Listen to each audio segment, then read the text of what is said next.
Hello, everybody, and welcome to the Weatherboys podcast. I am Derek Kevra. That is Alan Longstreet. Hello. And together we make up the Weatherboys, and this is our podcast. Hello, everybody. Alan, hello to Hey you, guys, man. hello. Hey, Derek, how you doing, man? I'm doing great. I've got some nice shiny chompers. Yeah, did you go? You really went? What was your dentist's name? Crentist? Crentist? The Yeah. dentist? Was it? No?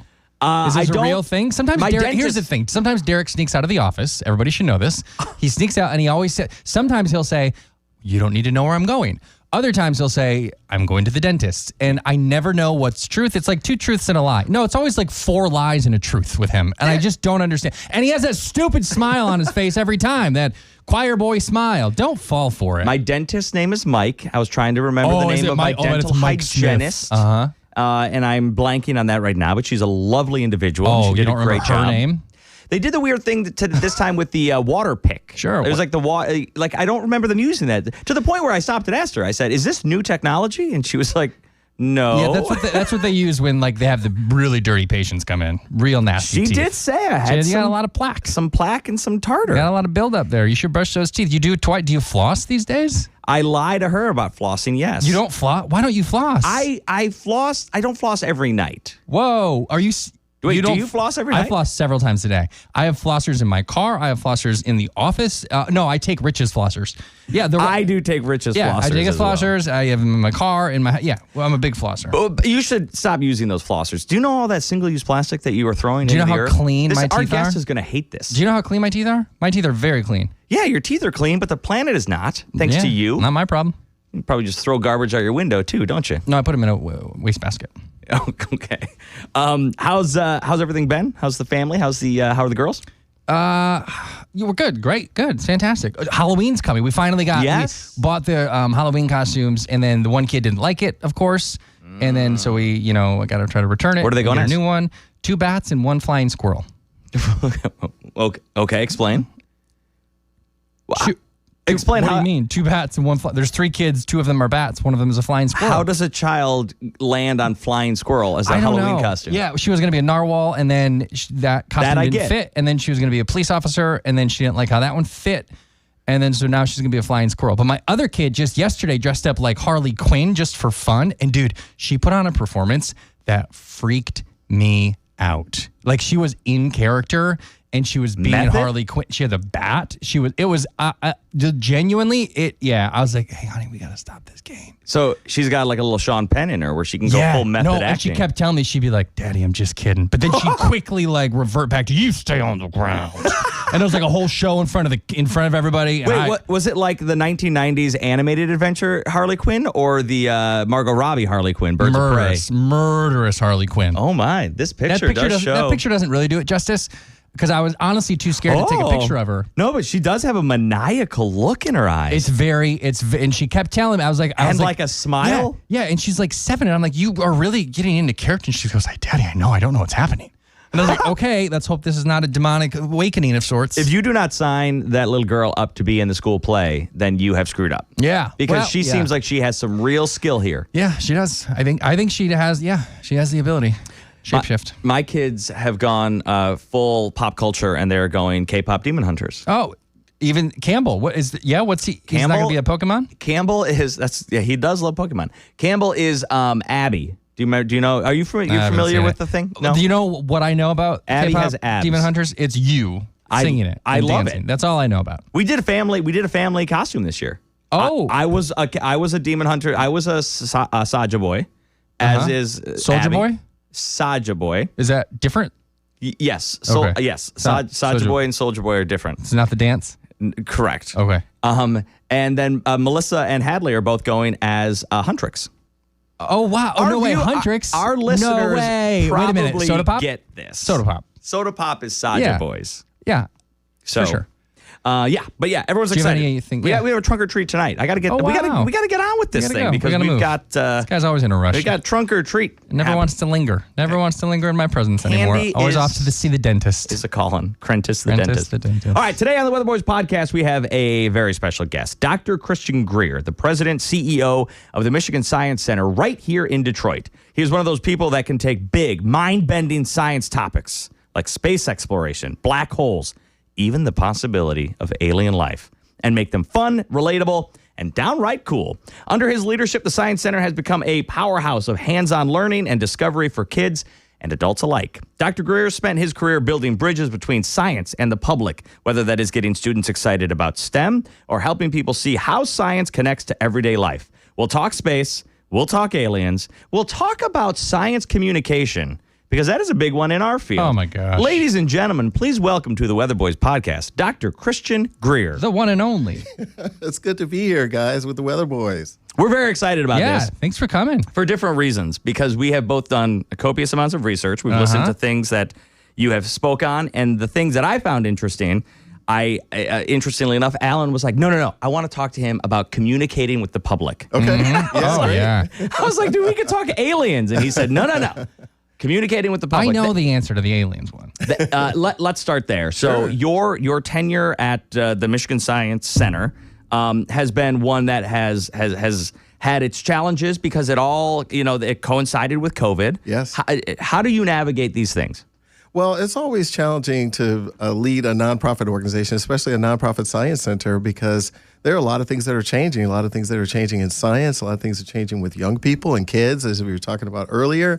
It's a different breed of young kids these days in terms of how connected they are, the things they're interested in, and how they want to interact with a place that like a science center. So trying to challenge and navigate through those challenging times during the pandemic was tough, but the organization is definitely on a rebound, and we have so many great things to do and to share with everyone here in Detroit and in Michigan. It's really interesting how you do mention that generationally, like things change, but you seem to be a man to me that doesn't resist the change, but instead sees it and says, how can we as a science center bring science to this new group? Oh, I love the way you said that, because that's exactly what our brand essence is really all about. If you drive down Warren Avenue headed towards John R., you'll see right on the side of the building of the Michigan Science Center, it says, "We put you at the center of science."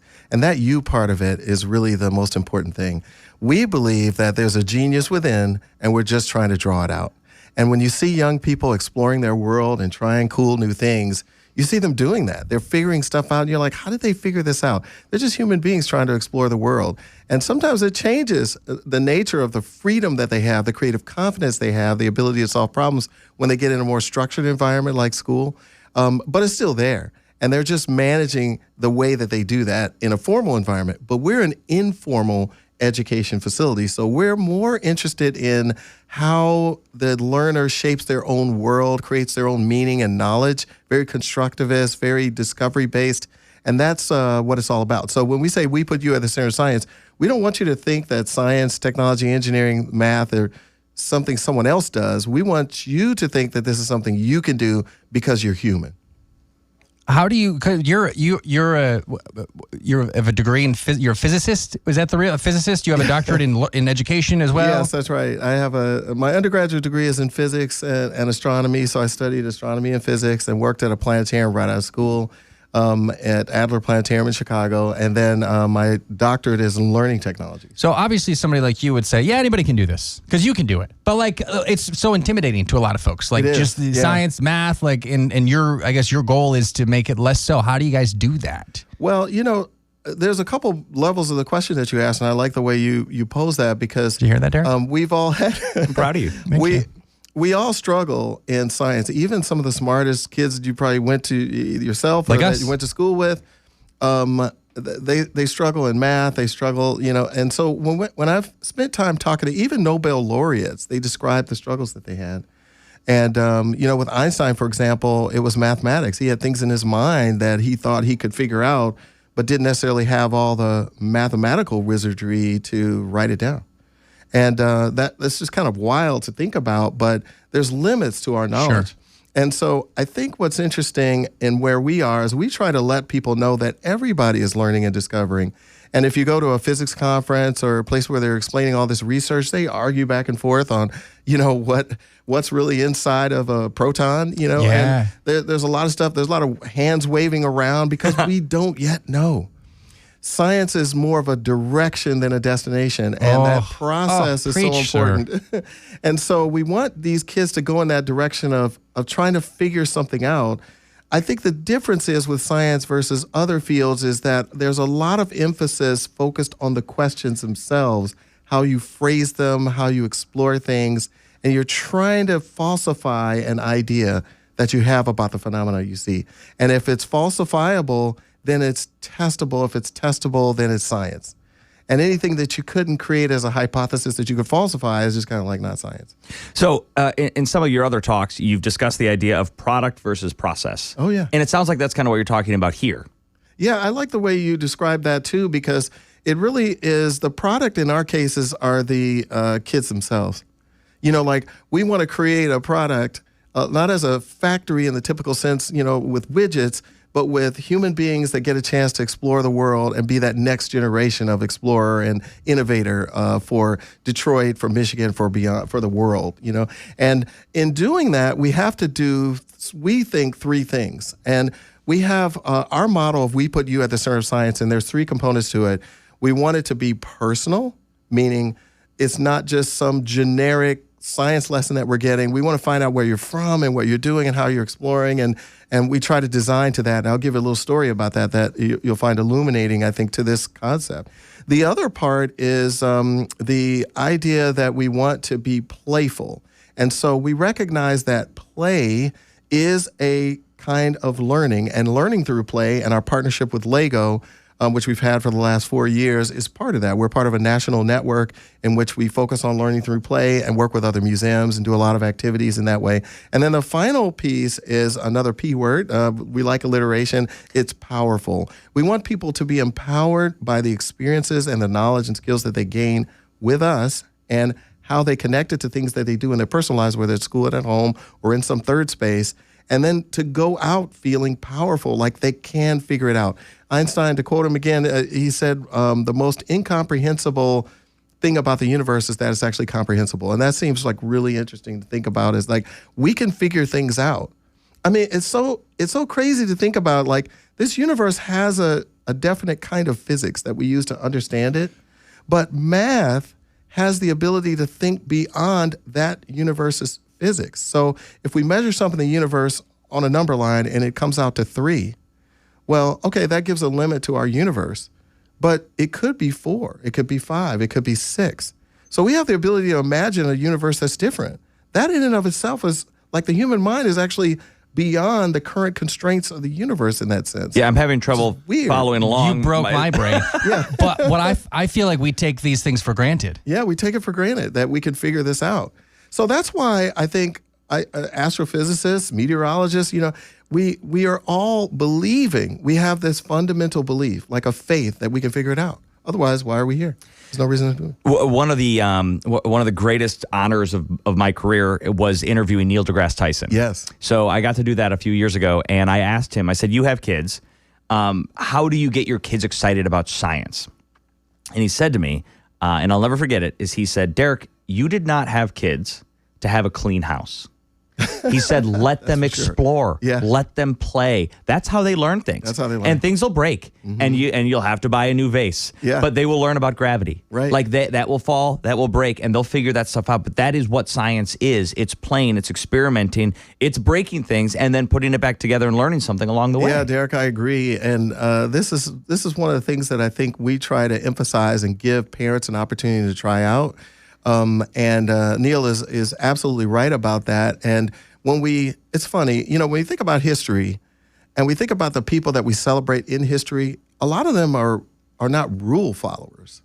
They were people that broke with some convention, that went outside the lines, that tried something new.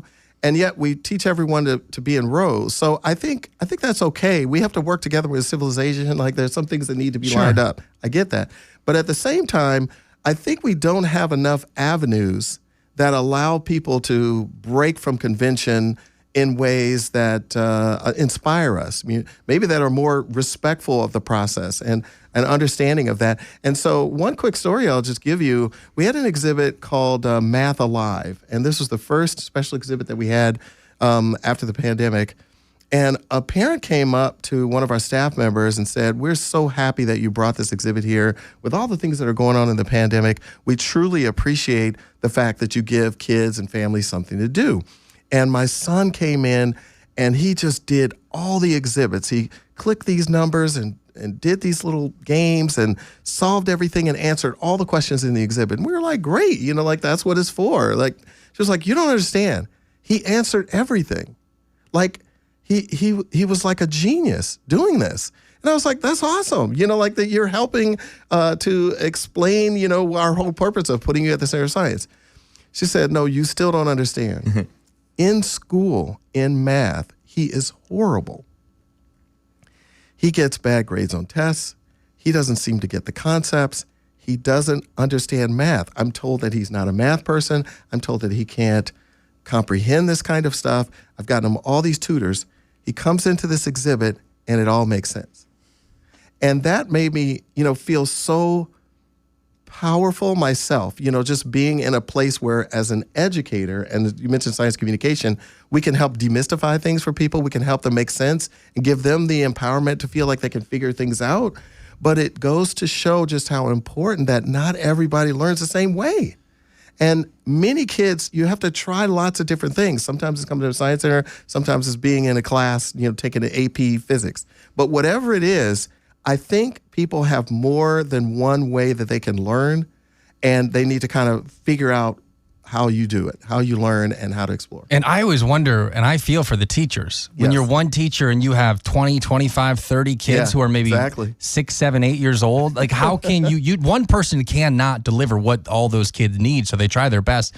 In this case, with that kid, like, I want to follow up. Like, do you still keep in touch with the parent? Like, I wonder what it was. Was it that the pressure was off? Was it that, like, I wish we knew what exactly it was? I don't know. What if the twist was it was actually your mom and the story was about him? Yeah, right. Yeah, right. Well, I'm glad you mentioned that, Derek, because when I was a kid, I actually grew up in the museums. I was born and raised in Chicago. Back in my day, the museums were all free. And my favorite one was the planetarium. Yeah. And for whatever reason, I felt like that place spoke my language.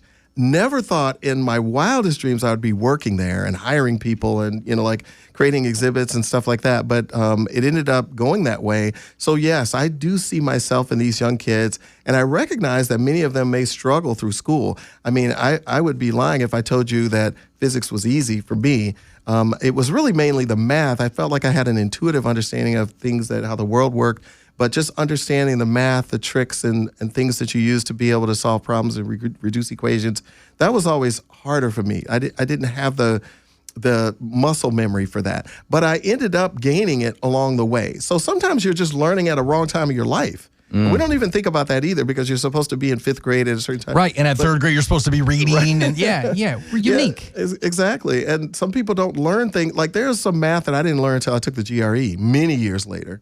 And I was forced to learn it. But what I realized is that I was more confident. By that time, I was like managing things and projects and stuff. And I think I made enough mistakes to realize that I could fix challenges and solve problems with people. So I feel like that kind of maturity is necessary, but we don't teach that either. It's just more cognitive. But those behavioral aspects are also important. And when you design curriculum, you usually think about the ABCs of education, which is affective, behavioral, and cognitive. So you just like think, feel, and do. So I think we are an organization that focuses on the think, feel, and do.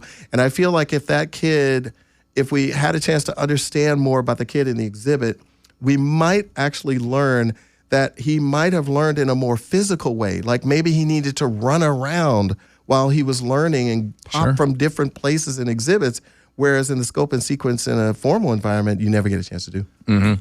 There were several things that I heard you say in a couple of podcasts I heard, but I want to group a few of them together. Learning, there are failures and successes. We celebrate the failures and successes. Yeah. You said so many things are going wrong, might as well embrace them.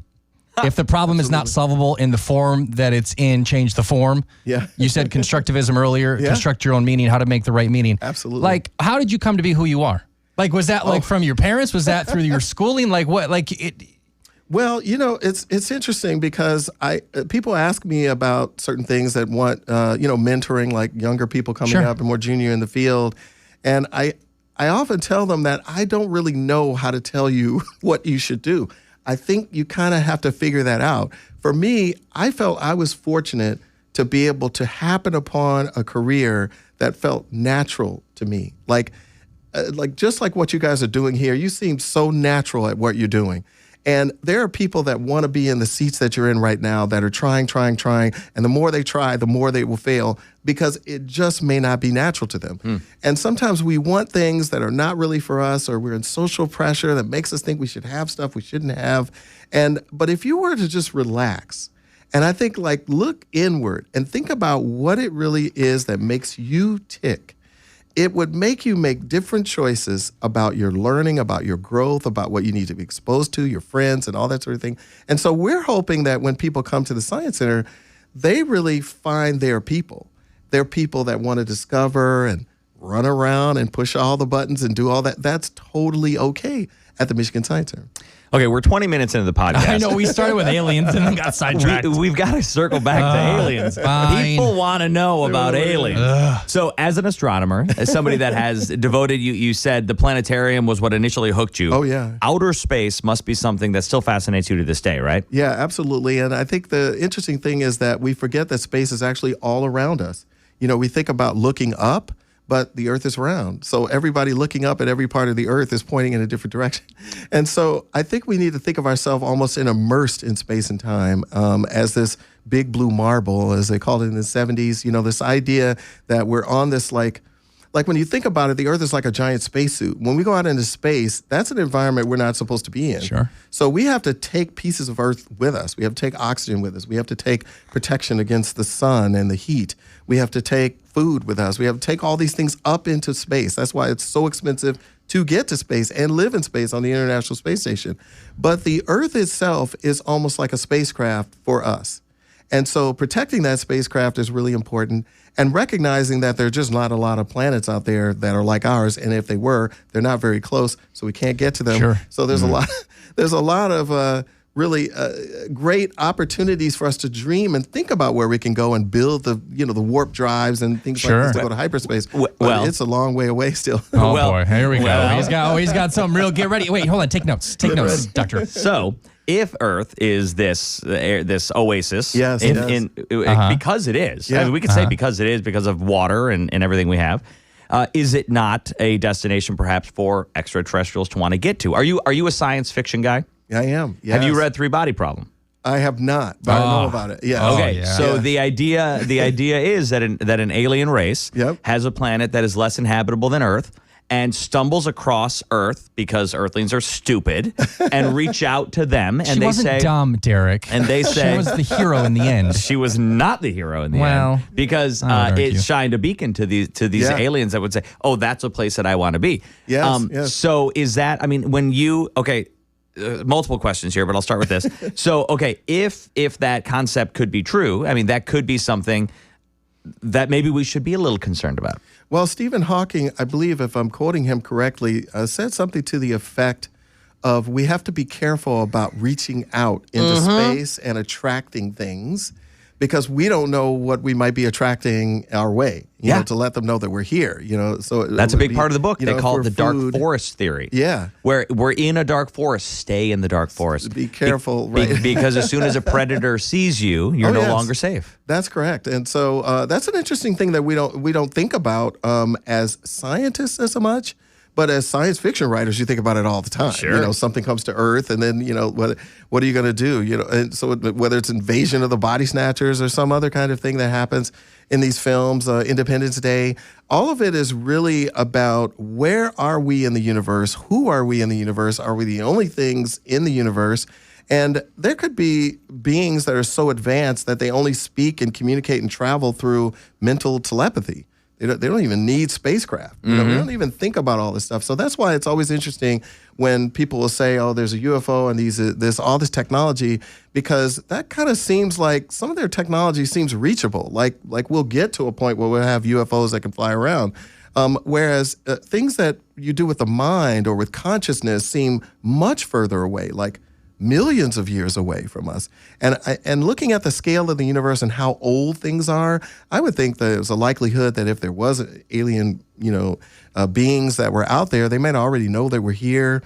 We might not even see them. Or maybe they're in the depths of the ocean. That's been the Could latest. be. No, that's the been the latest latest. Yeah, that are fact checking journalists at Fox 2. That's Marielle's thing. She Yeah. loves it. Yeah. Yeah. She's like, they're probably in the water. I'm like, Creatures in the maybe water. Mariana Yeah. Trench. Why not? I mean, these are places that are unreachable by us, or they could have visited long ago and be under the ice in Antarctica. It's just hard to really say what has happened and whether they've already been here and gone. We don't know. I think science fiction writers, I almost exclusively find myself reading science fiction. Oh, it's the best. And it's because I feel like these writers are so creative within science. Yeah. So like, for example, Project Hail Mary. I don't know if you guys are familiar with this. No. Because it's going to be a movie starring Ryan Gosling. It's coming out, I think, this Thanksgiving. But the writer, Mark Weir, I think is the author's name.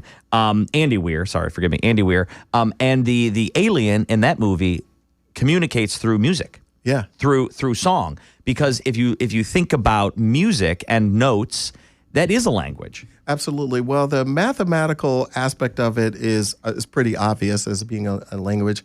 And I think Newton and other scientists throughout history have been very much interested, before we created these sort of hard lines between disciplines. A lot of this stuff was all kind of more together. You in think Da natural Vinci philosophy. a little bit, right? Yeah, very much Da Vinci. We have an exhibit on Da Vinci now called Machines in Motion, and you see it in his designs. He's like merging a lot of things together. And I think if you want to discover something and figure it out, you have to think about those adjacencies or how ideas might be mashed up, or even more importantly, how there might be a paradigm shift. With Einstein and relativity, the paradigm shift in part was, instead of you falling down to the ground, what if the ground went up to you? It's like those kinds of things. Just take an idea, flip it. Good question. And then connect it to some other things, and you might discover something you never thought about. And in that sense, it's like music. It's almost like a DJ. It's someone that sampled a couple of sounds and mixed something up. And then next thing you know, you have this great song because they slowed something down here and sped it up there. Then they put these voices together. That's today's modern music. How is that any different than discovering things in science? I think you're right on. And then that scene that was in Close Encounters of the Third Kind, where they were, Sure. They were communicating through music, and then that's how they understood each other. Right. So what is that universal language? I think we think it's math. But I think if you put math in its most pleasing form to humans, it would probably be like music. Well, actually, not this guy. Oh. If he invites you to his house, you know what he's going to do? He's going to slap your phone out of your hand if you got music playing on it. He doesn't want any music at his house Doesn't know ever. music. No, he's a serial killer. He's not wrong. I value silence is what Yeah. I value quiet. Yeah. I there's a lot of noise in this world. God forbid his wife there talk is to a him. He's like, man, like, honey, I value silence. Jeez. Okay, fine. Here's the question: will they be nice or mean? Are they hostile aliens? Let's just, if they do come, Yeah. are they going to be mean or nice to us? Well, I don't know. I would hope they would be nice. And if they were nice, they might just leave us alone and let us figure it out. Or fail. If they were mean, they would intervene. Oh. And so I think that's where we are. If they haven't intervened yet, and maybe we don't know, maybe it's a top secret, but if they haven't intervened yet, they might just let us kind of go for another million years and then come back. See, I like that. I asked that question just so you could show off your chops on communicating effectively through the haze of uncertainty. Yes. Oh, I like that. Well, there's also the comparison of like as humans and advanced beings. I mean, if we see ants outside, just okay, whatever, Yes. just leave them alone. They're not bothering anything. Just leave them alone. Right. Yeah. So what if We they're might not be interesting to them. Yeah, we might That'd not. be We might great. be so small to them that they're like, just let them go. It's fine. We'll hope Just they're let not a 'em toddler stay that over stomps here. on you just to see what happens when the body squishes. Could be. Yeah. Yeah, did you ever play with action figures? And Loved 'em. You know how Still do. you had your action figures and things. Dolls. I had sisters, so there were dolls. Oh, and yeah. action figures. So I had my GI Joe. Then they had their Barbie, and Barbie was like 10 times bigger than GI Joe. Yeah, what was that about? And so you're trying to make these relationships and like these discussions, and they're running around the house, and somehow, my sister would be playing house, and we'd get attacked by tanks, and all this kind of stuff would go on. But it was really interesting because the action figures and the toys don't all have the same scale, so you can't tell the same stories in the same way. We don't know whether the alien creatures that might be out there in our universe have the same scale as ours. And yet all the movies have them down so they're about our size. Sure. Or even in the 50s, there was like the 50-foot tall, like Alien and things like that, or maybe Godzilla. But they were still within the size of at least a building. But the size of the universe is so incredibly vast. it's kind of hard to make the assumption that everything that we would see that would be out there would be our size. And then we naturally just think, because of fear, that it's something much bigger than us. But it's likely that the first life forms that we find, especially if it's on Mars with these organic, materials that they found, these sort of biosignatures on Mars, that they might be really, really small. And we might be the big thing. So I think changing the paradigm will help us look better for things. If we're not looking at it from the human perspective, but trying to just understand, maybe an artist would help us figure it out, or a musician might have a different thought than a physicist that's kind of like narrowly thinking about it in terms of physics. I see no narrow thinking coming out of that brain over there, sir. I read an article years ago about Elon Musk's plan to colonize Mars. Yes. And his reasoning is we need a backup. For a computer, you have a backup. Everything, your hard drive is backed up in case you lose everything. Right. And he says Earth is vulnerable because if something were to happen, we have no backup. Yes. That's it for Earthlings. We're done. And that's going to be the end of our story. However, if we want to make another planet habitable, we have to slowly terraform that planet. Yes. And that is a process that could take centuries, if not, thousands. Yes, thousands of years. Yeah, it's a really interesting proposition. I think theoretically it's fun to play around with. Like, what if, terraforming, or hypothetically, I should say. But it's really kind of unrealistic. Like, when we think about Mars and how cold it is and how far away it is, and it's got about half the gravity of Earth. The one thing that I think we'll have to know is that human beings might have to change. Like, we might have to alter our DNA in order to live in some of these places, because the current state of who we are, how we breathe, our metabolism and everything, it's hostile everywhere else in the universe but Earth, period. Even Mars, we still would have to learn how to live in a place that basically barely has an atmosphere. And the atmosphere it does has is primary carbon dioxide. So that's what we're trying to eliminate here, or at least reduce, is all the carbon in the atmosphere, or methane, things like that. But it's really challenging to think about living on another world. So I think the best case scenario would be that there could be materials or things that, rare earth that we could mine on Mars, but the idea of terraforming it, to me, seems very much out of reach. Well, it seems without us changing and evolving. Seems pretty simple when you read the books. Yeah. They just go into a deep space slumber for centuries, and then they wake up and they're talking to some human spiders. That's the last one I read. I couldn't finish it. Wait, that's too much. That's almost Project Hail Mary. That's literally almost what happened. The human A human spider? No, they were a human spider, and they were figuring out how to communicate by getting into the brains. Right. Okay, it's not a human Not spider, the human spiders, but but it is the deep sleep for centuries. But then the alien is a spider. Oh, it is? Yes, it's got These were human alien. They were like, arachnid, yeah. So that's interesting because that's kind of like that ship paradox where if a ship takes off from a port, and then during the course of its travel, they replace every single board and piece of wood on the ship. Is it the same ship when it docks at the last dock, or is it a completely different ship? A different ship. And so that's what you were saying. If the human has to change, if we go to another planet and we have to fundamentally alter our own DNA, Derek, I haven't thought about it like that. Yeah, that's a really interesting place. Like, are we still us? Are we still human beings? Now, we have evolved, and we're not the same thing we were. If you say we, I don't know who. Where do you draw the lines? This is one of these things that's sort of emergent. And in what ways do we think we're the same, group of people that came out of the Ice Age? You know, and where will we be another 10,000 years from now with AI? And I think AI opens up a whole new avenue of things that we can be and do. And I think it's just kind of like interesting when you think of the film Avatar, this idea of us somehow, going into this, container and, operating some other being, that's created. I think that's very much likely that we could be inside of the robots that go to these different planets and experiencing it as if we were alive, walking on some moon of Uranus. You talked about how science, it feels like nowadays they kind of box everything off. You are a meteorologist. That's what you do. Yes. You are an astrophysicist. That's what you do. Don't talk to each other. Don't do. But if there was an alien race that came down, is there a certain type of scientist or person, doesn't have to be scientist, that you would say, this is the person that I want representing us to go have that first conversation? That first person that comes to mind just passed away recently, Jane Goodall. I think Jane Goodall understands the human beings better than anyone in a positive way, and would have been a great person to talk to the aliens about who we are.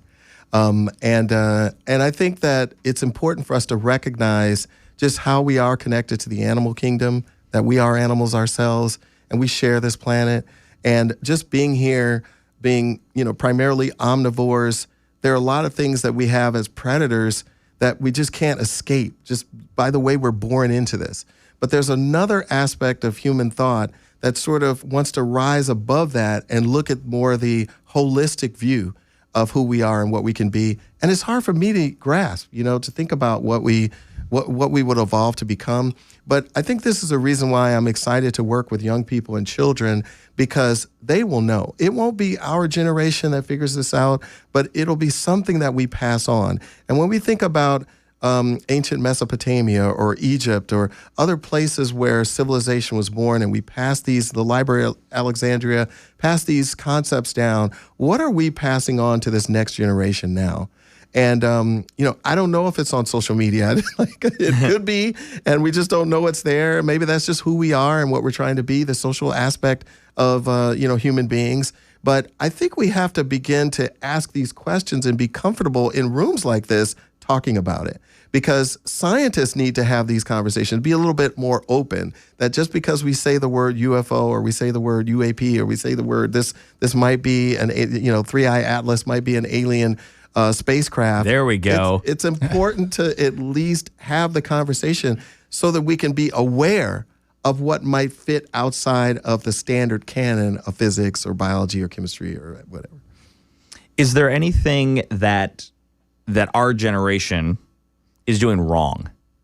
Like, are we, with cell phones? No, we're perfect. Next question. With social media, with young children, I find myself not. I put blockades on things. Yeah. I say, no, you cannot. You are not getting a smartphone. It's bad for you. Yeah. You are not playing on that tablet for this amount of time. It's bad for you. You can't watch this much TV. It's bad for you. Is that something that we should be thinking more with the scientific brain and saying, what can we learn from this, instead of just saying, don't do that? There's an employee that works at the Science Center. Her name is Summer, and she's working on our hyperspace project. And she said something really interesting to me, because we were talking about AI. And in our new show, Hyperspace, A Stellar Odyssey, we have a commander that takes you on an elaborate space field trip. And we get into this hyperspace rift, and we travel to all these places that we're talking about in the story. It's our new planetarium show. We haven't on this show is the first time we talked about it, so you guys get the exclusive. But it's going to be coming out sometime mid-December. But we were talking about AI and AI taking people's jobs, right? This is a big, discussion, and, there will be a lot of effects by this, just like, the horseless carriage or, the cotton gin, pick something that technology has, its goal is to try to make things more efficient or easier for human beings. So you need a different job. I think people will just have different jobs, and we'll learn and adapt. Hopefully it won't happen so fast. Sure. That we can't adapt fast enough, which is a real issue. That's why things end up going extinct, because they can't adapt fast enough. But we were talking about this, and she said, I don't know why we don't want to talk about AI. In our argument, we should do this. Like, AI is going to take people's jobs. Of course it is. But R2-D2 took someone's job. And I thought, we love him. Wait a minute. Yeah, we love R2-D2. Yeah, he's our guy. We never think about it that way. And so I thought she put it in a way that felt like something that was doing it right. To your point, can we think of the future not so much from a fearful standpoint, which is sort of in our natural consciousness and DNA, to just like protective, and it's there for a reason. But what if we thought about it as very positive? I remember growing up, I watched a lot of television. They told you, don't sit in front of the idiot box. There are rays coming from the TV, And I watched a lot of news. I watched a lot of we like that. Show documentaries as well. Was into that, and I watched a lot of other crazy shows and cartoons and stuff like that on Saturday morning. But I thought it helped educate me for the world, and so I think whether a parent chooses to give their kids this technology or not, eventually the technology will come to you, so you won't have to seek it out. The algorithms will find you. And will suggest things for you. Yes, Well, and will. it's so true because One way or the other. It's not we're not going backward from the iPad. Yeah. But yet, me and Al and I talk about this all the time. Is I'm like, no, you can't be on the iPad that long. It's bad for your development. Right, And it's like, well, the iPad's not going anywhere. Yeah. And so them figuring out, first off, it's our job as parents to protect them and keep them safe. That aside, letting them experiment with the technology is only going to be good for them in the future because that will be their future. The problem, though, will be the anxious generation. That there's all this, the book by Jonathan Haidt and Yes, everyone I like who's that. saying and it is a good book and there's some truth to it. But I can't help but see this in part as a what's the word that I'm looking for? Moral panic. Like it was video games when we were growing up, Grand Theft Auto. You can't do that. That's going to pollute your brain. I don't know. Maybe it did. I'm not saying it's the best thing I could have done with my time, but it did not turn me into a crazy serial killer like people legitimately thought. Well, we're not so That's sure yet. you, not me. Okay. Give it some time. But yeah, so I have that same feeling too. Like, because you hear this thing is bad, must protect child. But I heard you talking on a podcast, like it was about an iPad. Yeah, I listened a lot, sir. Yeah, I see. And I it was see. about basically like it was about giving the kids more independence with what they learned. Like, you don't know what they're learning or not learning from that iPad. Yeah. This kid learned how to read from a video game. Well, this is a really interesting conversation because I got to give it up to the Weatherboys. You guys, this is the most interesting, I think, show that I've been on in the sense that we're talking about real life and the implications of making decisions and how it affects our civilization, how it affects our daily life, or even in the home, whether you want no music or whatever works for you. But I think you're right. I remember watching 2001: A Space Odyssey, which that film came out in 1968, I think it was. And there's one scene where they're on the space station and they're literally working on iPads, like that a Sure. flat screen that they're touching and doing things on. And you're thinking that was in 1968. Now we have this now, and whether we like it or not, the iPad somehow speaks to kids. Mm-hmm. So it somehow created, or just, any kind of device, I would say use the iPad as example, but you have a touch screen, it's small, it's portable, it's mobile, you can play games, you can do lots of things, you can, touch things and move stuff around and manipulate it. How is that any different than finger painting? Mm-hmm. Sure, yeah. And I think in some sense, we miss it. We see it as being change, and that change is scary. And I think what's great about meteorology is it is a lot of teaching you about the universe because there's so much change in the weather. And that's what people want to know when they see that change. How much is it changing today? Because that's going to tell me what my day is going to be like, how I feel, what I'm going to wear, whether I'm going to, we're going to go through the wedding or not, if it's raining. Sure. Whatever it is that you have to do. Are we on a construction site? Are we, going out with a picnic? And all of that has to do with the weather. Well, what about the weather around us, in quotes, of all the things that are changing? And sometimes there's a storm of something new. Sometimes there's, it's a beautiful day where everything is easy and you don't have to change anything at all. You just sit outside and just enjoy the weather. Well, as a parent, there's a lot of that going on. And I think we're trying to figure out, do I put the kid in the boots today or do I give them this? And how much is it going to rain before I need them to just go out there and not even worry about getting wet? All of this is really important for us. And I think that this idea of this technology, it's part of who we are as human beings, period, from stone tools till now. Yes, we need ethics. Yes, we need responsibility. Yes, AI is growing faster than we could ever imagine. But I think not exposing kids, at least partially, to some of this might be worse. Yeah, we're also worried about screwing up. I think as a parent, you're worried about screwing up. I don't want to make the wrong decision. Yes. But it goes back to the Neil deGrasse Tyson thing. There is no wrong decision. I mean, things are going to get messy. Yes. Things will break, and you will fix them and put them back together, and everything will be okay. I feel like the tough love, sometimes I've seen tough love parenting, and I'm like, I could never do that, with my kids, or maybe was I too tough on them? And I think what's interesting about that as an educator is, do you have the patience to allow a kid to grow and learn? And we think of us as a species that evolves, and we talk about our growth and learning, but are we comfortable, like an alien race would be looking at us, allowing us to kind of figure it out? And what are those risks? Where do we put those? So I think that's what we're trying to figure out. Now, at the Science Center, we obviously have to maintain safe, it's a rated G, facility. We want everything to be nice and wholesome for people to bring their kids without any problems. But at the same time, we want the parents to feel that the kids are safe, but also pushing the boundaries. And that's why we have facilitators. If we thought you could just put a kid in a Chuck E. Cheese and let them run around by themselves, or in a museum and let them run around by themselves, we would do that. It'd be a lot easier and it'd be cheaper.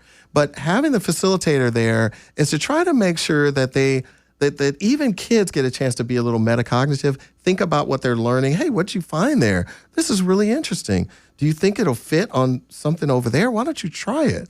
And make those suggestions, and it gives them a chance to kind of command and really get control of their own learning. And that's what we want to really help with parents too. All right, I got one last question. So if you got anything, now's your turn. Well, you pretty much said it all. I just like how you it's like we have this idea of teaching is like pouring the knowledge into the student, whereas instead we want to draw the genius out of them, right? And it just sounds like that's you meet them where they are, right? And you got to figure out a way, and it's not cookie cutter, copy and paste. This might work for him. Definitely not for him. Well, we're still trying to draw his genius out. I know. It's been taking a long time. But that's the thing, We're though. going to get him Derek into has that Math patience. Alive exhibit and get him He out. has a lot of patience with me. And so we're making it do. Now for the grand finale. Everybody get ready. Okay, here we go. Is great, the space elevator a real, actual thing? Because I cannot conceptualize it.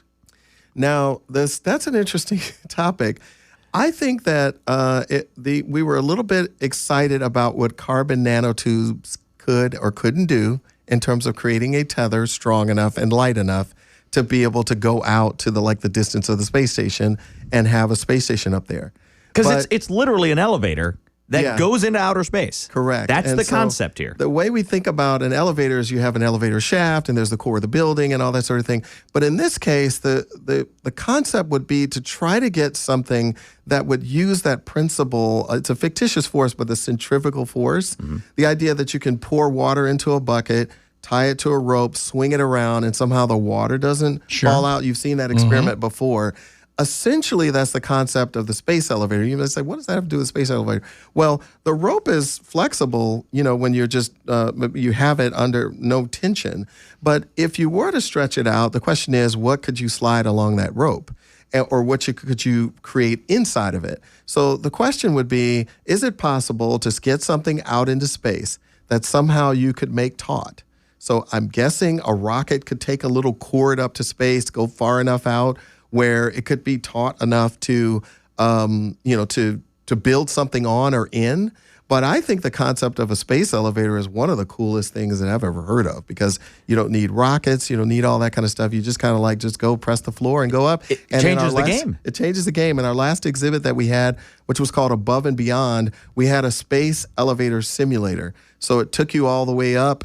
And I think we calculated that it would be 600,000 floors to get to the space station. Oh, that's okay. That's nothing. Yeah. Okay. So that's kind of interesting. So it obviously would be traveling very fast to get up there, faster than the speed of sound by many magnitude. One of the handcuffs right now with space exploration is the cost of getting things up. And so if you had something where it's real cheap to get it there, Dude, just make back. a teleporter. Exactly. Have you guys thought about that? We didn't think of that. Yeah. That sometimes, we have these leapfrogs in technology that somebody's working on something else and it just becomes obsolete, what you were working on before. We see that a lot with technology or even game systems. That Sony Vita game that was kind of like, it had a touch screen, you played it. I love that thing. But then when the iPads and things came along, other kinds of mobile screen, touchable screen technology just made that not as important. So I think the same kind of thing can happen with this, but the space elevator has got to be one of the coolest concepts. I'm glad you picked that one. That's cool. Yeah. All right, Dr. Christian Greer, we have got to let you go. You are a busy man. This has been fantastic. We've loved having you here. Well, you guys got to come back and see our planetarium show, right? Yeah. You'll be my guest. Tell everybody how they can find out more information about the Michigan Science Center. If you go to my-sci.org, that's mi-sci.org, you can go to our website and you'll see all of our latest exhibits. You mentioned Leonardo da Vinci, which was the ultimate sort of Renaissance person that mixed music and physics and science and and art together. That exhibit is on our 4th floor. Explorer. It'll be here until early January, and it's called Machines in Motion, and it gives us an opportunity to really kind of play around with a lot of the things that Leonardo did. And then also, we have our planetarium that's been renovated, and it's a beloved planetarium. We will have some of the latest technology, 10 projectors, 8K resolution. We're going to fly you through the universe like hyperspace, and we're going to debut our new show, Hyperspace, A Stellar Odyssey, in which we will travel on essentially like a cosmic school bus on a field trip. It's going to the Armstrong International Space Park at first, and then we will explore other things throughout the universe, including Sagittarius A star, which is the giant black hole at the center of our galaxy. And we may even go to other places outside of our galaxies. You know who's going to be so jealous?